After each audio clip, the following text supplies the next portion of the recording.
Yeah, why do we do this for a living? Huh. Well, in my observation, Jimmy, the reason why I say that is that you've actually been very consistent ideologically compared to other people on this space. After Bernie got screwed in the 2016 primary, your message has been extremely consistent in its anti-two-party, messaging, and you've been pointing out the progressives in Congress red flags for some time now. To me, from what I can tell, those that have grifted the most are those that, kind of came up on the momentum of the Bernie Sanders campaign, but quickly changed their tune to advocate for much less revolutionary politics as soon as it was clear that there was no longer a Bernie campaign to capitalize on or to ride the coattails of. I'm thinking of characters like David Pakman. If you look at their channels, they're doing what you were talking about CNN does, talking about the return of Trump and, Trump's coming back and Trump, instead of actually talking about Sham MSNBC and David A. Pakman, obviously are still very active and definitely are still around. And these people literally went from advocating for a political revolution to defending the Democratic establishment that's currently in charge. So I was just wondering if you agree or have a response to that, and if any specific YouTubers come to mind that have really kind of made that, conscious shift.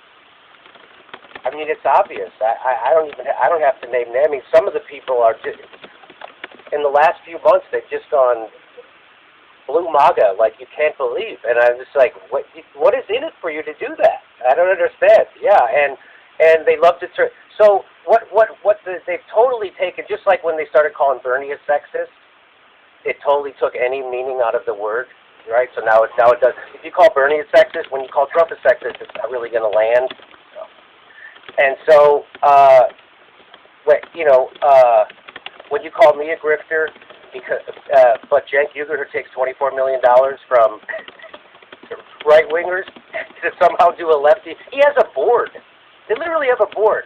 Jeffrey Katzenberg has a guy who sits on his board. Buddy Romer has a guy who sits on his board. And somehow that's not a grift. I mean, come on. What they mean when people say that about me, what they mean is I'm doing a news show that's super popular, and they don't like what I'm saying, so they want to discredit it. And that's the other. Jimmy Dore, what is he? He's a grifter. Why? Because he's doing a YouTube show and people like it. What do you mean? Well, he's talking about things for clicks, and the other shows are talking about things so they won't get clicks. I don't know. What is that? I don't understand what you're saying. That's why people put thumbnails on their videos and headlines, so we could get more distribution and more eyes on the content we're doing. Everybody does that. They're trying to say, so I'm doing a grift because I did the hardest thing possible in YouTube journalism, which was go against the herd mentality of Russiagate and Syria gas attacks. That's a grift? You mean telling the truth when everyone else is calling you a conspiracy theorist for doing good work? That's a grift? Really? Okay, so all that is that shit-libs who don't want to hear the truth about the Democratic Party, so they try to discredit me because I'm telling the truth. But just like Joe Rogan, they can't stop me because I don't have a supervisor. I don't have a manager that they can call. They can't get me fired, and I'm not looking for a fucking job. And the people who watch my show see right through. Whenever they come at me, it just boosts me. You know, when the Daily Beast did that hit piece, it boosted me. Now it makes me immune to the fucking next hit piece that comes out. And so the more they do that and the more they call me a grifter, it actually helps me. The more Ryan Grimm at The Intercept comes at me, it boosts me. It proves that instead of him going after the powerful, he's going to try and shit on a YouTuber. Why? Because I'm exposing them. Yeah, what's up with Ryan Grimm, by the way? Is that dude, developed a cocaine habit? He seems like he's gone crazy on Twitter lately. Yeah, he gets up, he's tweeting at 7 a.m. on Sundays, Saturday and Sundays. And it's like, hey, go play with your fucking kids already. You can go run interference for the Democratic Party all day long. Go play, it's like, well, what's happened is that we've outed him, just like the Young Turks, and they were on the wrong side of the issue on forced to vote, and so now they're feeling, they didn't believe that a pothead jagoff comedian in his garage could put such a hurt on him, and I am. And that's, when you see Ryan Grimm tweeting, that's a guy fucking trying to save his reputation. Well, it's crazy how he kind of ping-pongs, right, a little bit. Like, one day he'll be interviewing Howie Hawkins, and the next day he'll be, trying to frame the Green Party as, an anti-public funding party. Oh, they're against this bill that would revolutionize campaign finance because they hate democracy. They're the Green Party. You know what I mean? He's trying to have his cake and eat it too, essentially. Which I just think is people are smart enough to see through that nowadays. You can't do that. We have. And Jay User does the exact same thing. He I don't know if he, as soon as they didn't force the vote, he was like, "You better start fucking forcing the vote on things." Yeah, dude, that was hilarious. That video that came out was. Yeah. I couldn't believe how fucking tone deaf or just like maybe in his own world he is. I don't know, but that was hilarious. The lack of. Also, I just want to say shout out to David and to address this topic. I think it's dead on.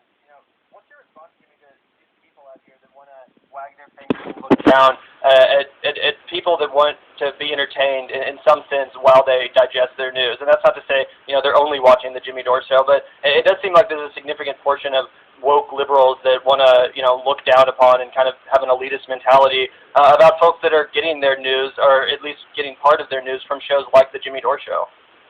Hey, if I didn't have any talent, I would be doing the same thing. I would be telling you people who are making the news entertaining are doing it wrong. You should be boring like me and uninteresting. You should have people walk away from you in a bar. You're so fucking boring. And that's how you should get your news. Your news should be boring, stupid, droll, and it should be repeating establishment talking points.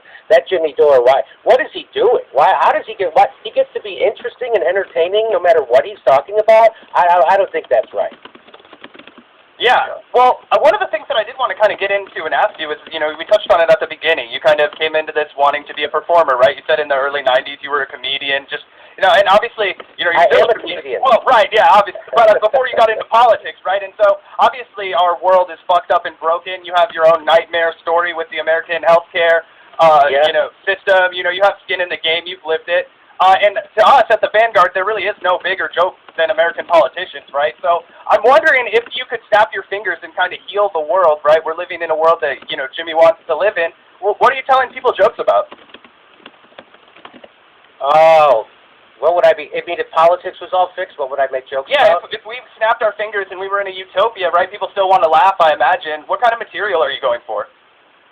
Well, I would probably go back to dick jokes. Back to dick jokes. That's a classic. A timeless.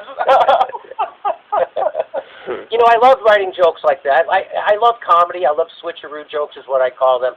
I just love when people are being goofy with a straight face. And like one of my favorite jokes I wrote is like I was having sex the other night with my wife, and right in the middle, I pulled out and I stuck it in her vagina. Wow, did that feel different? Man, it fits like a glove. Like it was made for it.